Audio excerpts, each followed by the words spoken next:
Milei, buenas noches, ¿cómo anda usted? ¿Qué tal, José? ¿Cómo estás? Bueno, a todos les estoy preguntando como primer disparador lo mismo, que es ¿para qué quiere ser usted presidente?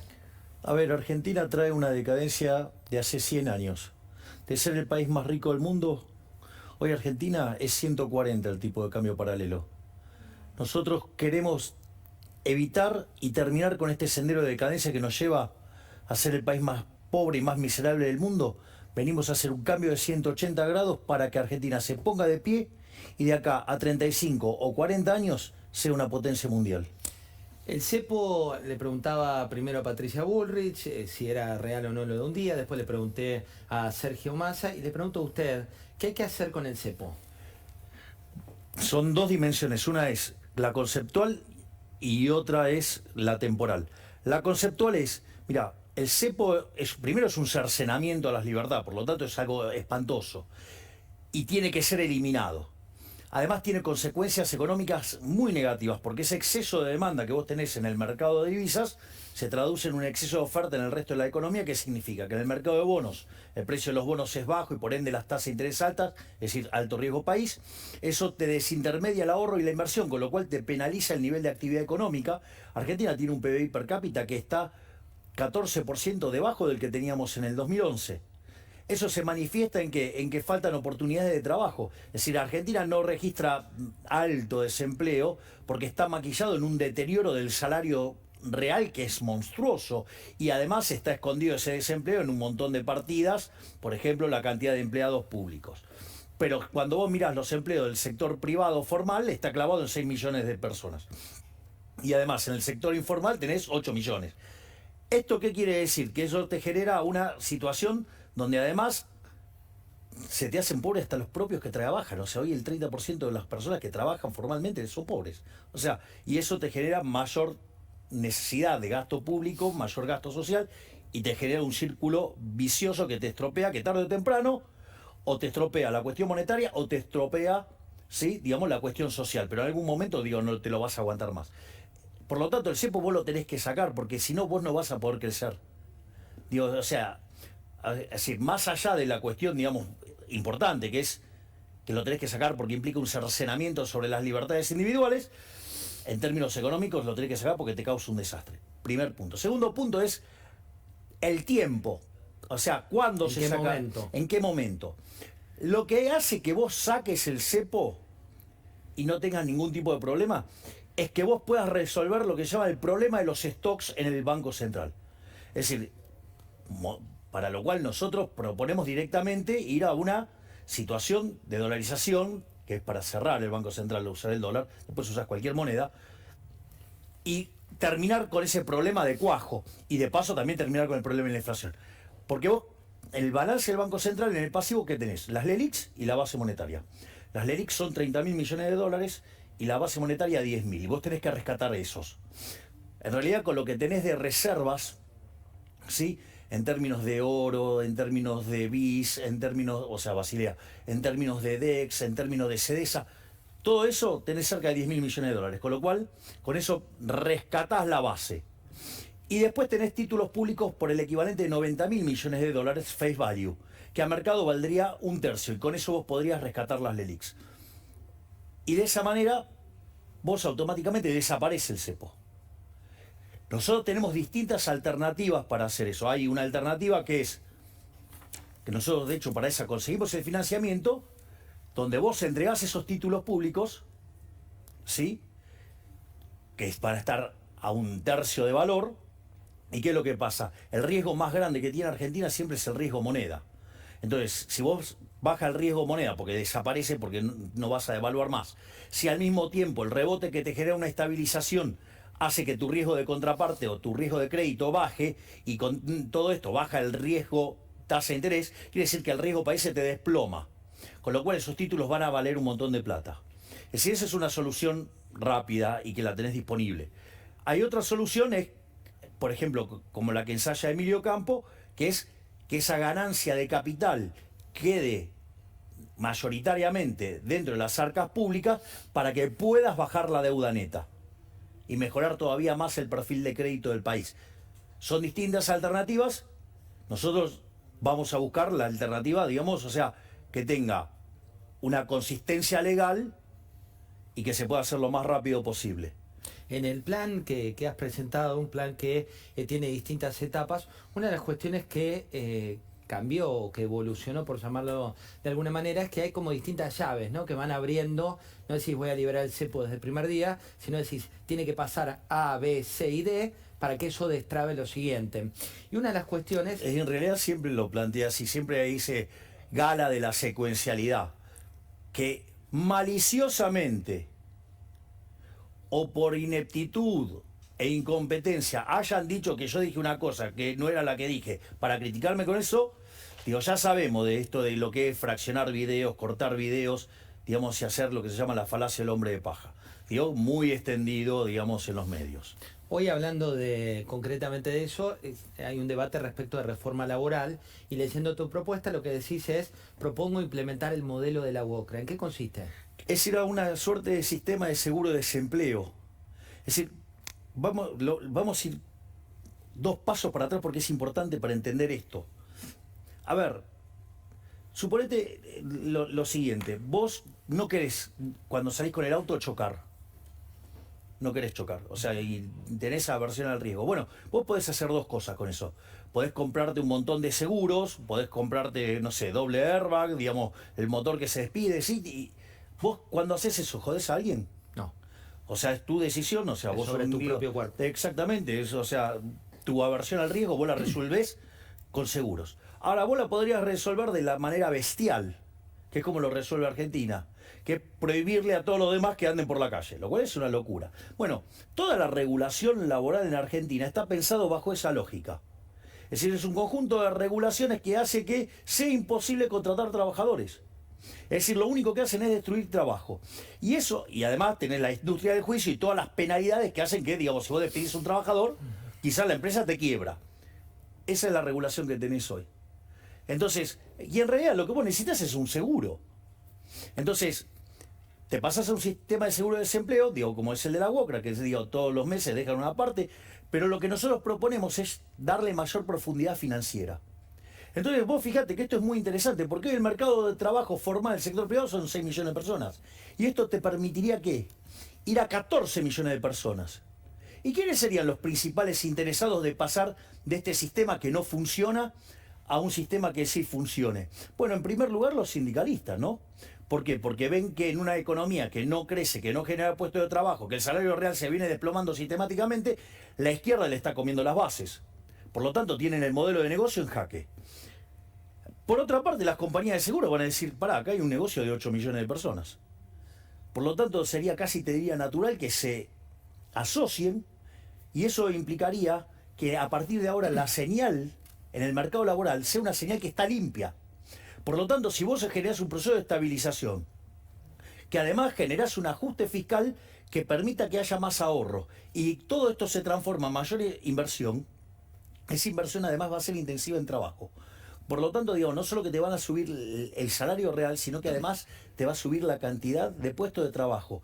Y es más, cuando empiece a darse esta mejora, una cosa que te va a pasar también es que te va a aumentar la población económicamente activa. Entonces, fíjate, vas a tener mayores salarios reales, mayores puestos de trabajo. Vas a tener, además, un plus adicional por el cambio de la APA. ¿Sabes qué te va a permitir hacer eso hacia adelante como reforma de segunda generación? ¿Qué permite? Reformar el sistema previsional, pero sin vulnerar derechos. Hablando de vulnerar derechos, hay un debate porque desde el oficialismo, en un rato vamos a ver una parte más de la entrevista al ministro de Economía, desde el oficialismo dice que si gana la oposición, cualquiera sea la especie, va a venir contra los derechos de los trabajadores. En tu caso, ¿crees que vas contra los derechos de los trabajadores? Pero esa es una forma precámbrica de ver la economía, ¿no? Yo no creo que voy contra los derechos de los trabajadores, todo lo contrario. Fíjate la situación en la cual están aquellos que son parte del mercado informal, los 8 millones que no tienen ningún tipo de cobertura, ningún tipo de sistema. Digo, ¿de qué me están hablando? Es un chiste. Es decir, todos los programas que genera el Estado en favor del empleo, ¿qué genera? Desempleo, destruye empleo. Es decir, los planes contra la pobreza generan más pobreza. Entonces, digo, hay que ver qué son los derechos. Para mí, digamos, o sea, yo soy liberal, entonces, y desde mi perspectiva el liberalismo, que siempre cito la definición de nuestro máximo prócer, Alberto Venegas Lynch, hijo, que es El liberalismo es el respeto irrestricto del proyecto de vida del prójimo basado en el principio de no agresión y en defensa del derecho a la vida, a la libertad y a la propiedad. Entonces, que venga a explicarme de qué derecho está hablando, porque digo, ¿qué es un derecho? Por un salario mínimo. Un salario mínimo, ¿sabes lo que hace? Bueno, digamos, en principio intenta ir contra el derecho de propiedad de la empresa, con lo cual lo que va a hacer es, en dinámica, además te va a destruir puestos de trabajo, o sea, con lo cual te genera un problema hacia adelante, destruyéndote puestos de trabajo. En el corto plazo también te genera problemas. ¿Por qué? Porque ¿qué es lo que hace? Te deja con menos puestos de trabajo, porque al tener un salario mínimo te genera desempleo. ¿Sí? Y además ese desempleo, ¿a quién te crees que le pega más? A aquellos que estaban dispuestos a trabajar por menos de eso. Por lo tanto, digamos, o sea, fíjate la cantidad de desastre que es. A eso es dar derecho. Es decir, agarrar y tirar vulnerables a la calle para que se conviertan en esclavos del Estado. ¡Ey! Digamos, ¿por qué no empezamos a decir de qué hablan cuando hablan de esas cosas? Para que queden claro que en realidad a esos que dicen que quieren proteger son a los que terminan condenando. Javier, hablando de reformas que vienen, una de las cuestiones que plantea su equipo es, hoy no tuteo a ninguno, pero me da de tantos años, la apertura comercial irrestricta. Sí. ¿Eso se puede tomar como decisión cuándo? Nosotros ahí, eso es parte de las reformas de primera generación. Lo que nosotros decimos es que ahí también hay que respetar la secuencia. Es la reforma al Estado, bajar el gasto público, bajar impuestos, eliminar regulaciones. Eso te va a hacer competitivo fiscalmente. Por otro lado, nosotros hablamos de avanzar en una modernización del mercado laboral para ser competitivos laboralmente. Entonces, una vez que vos sos competitivo fiscalmente, competitivo laboralmente, no hay mochila argentina. Y por ende, vos estás en condiciones de competir. Entonces ahí te abrís unilateralmente al mundo. Es decir, y aquellos que hacen bien su trabajo van a sobrevivir. Y los que hacen mal su trabajo van a quebrar. Pero eso es parte de la vida misma. Otra de las cuestiones de campaña es, ¿qué te deja esta campaña? ¿No? Le preguntaba a los otros precandidatos, en tu caso ya sos candidato, ¿cuál es el aprendizaje y qué es lo que estás encontrando en la sociedad hoy por hoy? Por suerte, en términos de la sociedad veo una receptividad con las ideas mucho más importante de lo que se cree. Han entendido que ese malestar y esa bronca que tienen contra los políticos ahora tienen un fundamento para entender por qué, digamos, una Argentina distinta es imposible con los mismos de siempre. Es decir, a ver, en el 2001, ¿sabes qué? Hubo un que se vayan todos. Y están todos, siguen los mismos. Es decir, toma Juntos por el Cambio. No sé, Morales, 34 años en el Estado. Larreta, 30 años en el Estado. Vidal, 27 años en el Estado. Bullrich, toda su vida en el Estado. Digo, Carrió, toda su vida en el Estado, aún antes de la democracia. Digo, todos iguales. Del otro lado, digo, son el tren fantasma, pero de verdad. Es decir, digo, son impresentables también. Entonces, vos no podés pretender que haciendo lo mismo los resultados sean distintos. Bueno, eso es lo que está pasando. Y la gente se está dando cuenta que el gran problema de Argentina es que la solución está en manos del problema. Y si vos no, que son los políticos, o sea, los políticos en Argentina son parte del problema, no de la solución. Yo te hago una pregunta. Si vos haces mal tu trabajo y tu rating se destruye, ¿vos qué crees que va a pasar con vos? Te puede tener mucho cariño, Sí, digamos, sí. la empresa, todo, pero te va a echar. Hubo ministros que hablaron con el corazón y con qué le contestaron. Como corresponde, con el bolsillo, digamos. Eso, bueno, ¿y qué querés? Lo dijo un radical. Digo, ¿qué podías esperar de un radical que no sea un disparate? Entonces, que fue Pugliese, en la previa de la hiperinflación de Alfonsín. Entonces, la realidad es que si vos haces tu trabajo, ¿cuánto te pueden sostener? 6 meses, un año, pero tarde o temprano te van a echar.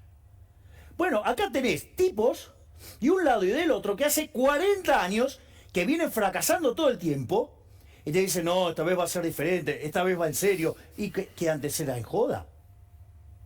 ¿Me comprendés lo que te digo? Sí. Es decir, ¿cómo crees que vas a poder cambiar con gente que se beneficia de este sistema que lo empobrece a los argentinos de bien y favorece a la basura de los políticos. Olvídate, no va a ocurrir, no va a ocurrir. Ninguno de estos, ni los de Unión por la Patria, ni los de Juntos por el Cambio, van a hacer los cambios. ¿Por qué? Porque los cambios que hay que hacer tocan a sus intereses. Entonces ellos no van a ir contra sus propios intereses. Por eso, digo, o sea, que me digan outsider, es como, ¿me entendés? O sea, gracias. Porque me lo dicen como insulto. Yo le diría gracias por decirme outsider. Porque soy el que vine a romper el statu quo. Porque sí puedo hacer la reforma. Porque yo no vivo del Estado. Cuando desde la política te dicen que sos una fase también de la política, digo, que formás parte de la política tradicional, ¿qué respondés? Parece una payasada, porque el único que, digamos, verdaderamente quiere hacer cambios sustanciales soy yo. Vamos a ponerlo en serio. El único que hizo una propuesta seria con un programa en cada una de las áreas de gobierno, digamos, somos nosotros, La Libertad Avanza. Todos los demás están zarazaseando o copiándose, digamos, de manera impropia y poco consistente de las propuestas. Hablando de resultados, Javier, ¿esperabas mejores resultados en las provincias? ¿Esperabas que sin tu cara o tu nombre adelante de la fórmula los resultados fueran los que resultaron? A ver, vamos. Lo primero que hay que entender es que, digo, no se puede hacer una extrapolación de esas características. Digo, a ver, el propio Macri antes de ser presidente perdió en 11 provincias. Así que, ¿de qué estamos hablando? Y eso no le imposibilitó ganar. Primer punto. Segundo punto es, hay algo muy interesante y es un tema bastante delicado. Cuando vos vas a votar, es como un acto de confianza a quien le estás trasladando el voto. Sí, trasladás esa confianza. Exactamente. Y ese es un proceso bastante complejo. Y hay uno que es todavía muchísimo más complejo, que a esa persona que vos en su momento le habías trasladado el voto te diga, andá y votá por decirlo de alguna manera. De manera indirecta o de manera directa. Y eso es otro estadio más. Entonces, ¿qué es lo que pasa? Es muy difícil que eso vos lo puedas lograr en una fuerza tan joven como la nuestra, porque digamos, nosotros esto lo hicimos en 3 años. Javier, cuando hablamos de proyectos y hablamos de futuro, digamos, eventualmente, ¿qué es lo que ves más complejo de llevar adelante si eventualmente ganara la elección? Mirá, a mí no me importa, digo, cuán complejo o no lo pongan, o sea, yo no lo voy a dejar de intentar, que es lo significativo, es lo importante. Es decir, no solo que yo sé lo que hay que hacer, sé cómo hay que hacerlo, sino que además tengo la convicción para hacerlo. Es decir, nosotros en paralelo a todo lo que es la reforma de primera generación, planteamos la reforma monetaria y financiera que a la postre termine con el Banco Central. Y para que de una vez por todas podamos terminar con la inflación. O sea, yo tengo claro que la sociedad, si nos elige a nosotros, es porque quiere terminar con la inflación y quiere terminar con la inseguridad. Y por eso nosotros tenemos dividido nuestras participaciones así, ¿no? Digo, está claro, digamos, mi rol en la economía y está clarísimo el rol de Victoria Villarroel en los temas de seguridad. Es decir, que nosotros tenemos el compromiso y aquellos que nos voten a nosotros saben lo que vamos a hacer. No es que nosotros no tenemos mandato. Ahora, puede ser que cuando nosotros enviemos estas reformas estructurales, la política de casta no quiera aceptarlas porque va contra sus beneficios. Bueno, nosotros, por ejemplo, la reforma monetaria. Claro, la política en los últimos 20 años le robó a los argentinos de bien con el Banco Central 280.000 millones de dólares. Es más, en los últimos 4 años casi ya, le robó a los argentinos cerca de 90.000 millones de dólares. Con lo cual, cuando vos te pones a mirar las cuentas, como vienen hoy, nos roban 25.000 millones de dólares por año los políticos con esta. Entonces, obviamente, van a hacer un montón de argumentos, van a decir un montón de cosas para mantener ese robo y seguir engañando a la gente. Nosotros los vamos a exponer. Nosotros vamos a presentar los proyectos, ahora puede ser que venga rebotado. Bueno, entonces llamaremos a un referéndum, que son vinculantes. Entonces, si no lo dejan pasar, le van a tener que explicar a la sociedad por qué no quieren que la sociedad elija. Y si aún así, digamos, y se hiciera el referéndum, y suponete que nos va mal, ¿sabes qué? No importa, voy a sobrereaccionar el ajuste fiscal. Es decir, pero yo voy a terminar con la inflación.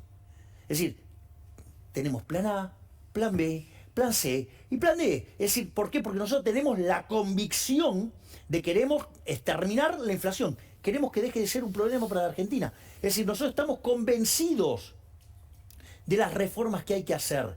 Y estamos dispuestos a hacerla. Y estamos dispuestos a pagar los costos que sean. Es decir, si yo después de esto tengo que pagar un montón de costos políticos a punto tal de que poner la Argentina de pie implique que yo tenga que después retirarme. Yo no tengo problema. Yo ni siquiera vivo de la política. Javier, la última en un tuit. ¿Qué se juega en la próxima elección? La verdadera posibilidad de poner de pie a la Argentina. Vos podés elegir a los mismos de siempre, con buenos modales o malos modales, pero que son parte de la decadencia argentina de los últimos 100 años. O podés decidir hacer un giro de 180 grados para que volvamos a abrazar las ideas de la libertad, para que volvamos al Verdi. Y eso los únicos que lo proponemos somos nosotros desde La Libertad Avanza. Los otros son todos cambios cosméticos para seguir robándote y para hacer que este país dentro de 50 años sea la villa de miseria más grande del mundo. Muchas gracias por haber venido. Gracias, José. Usted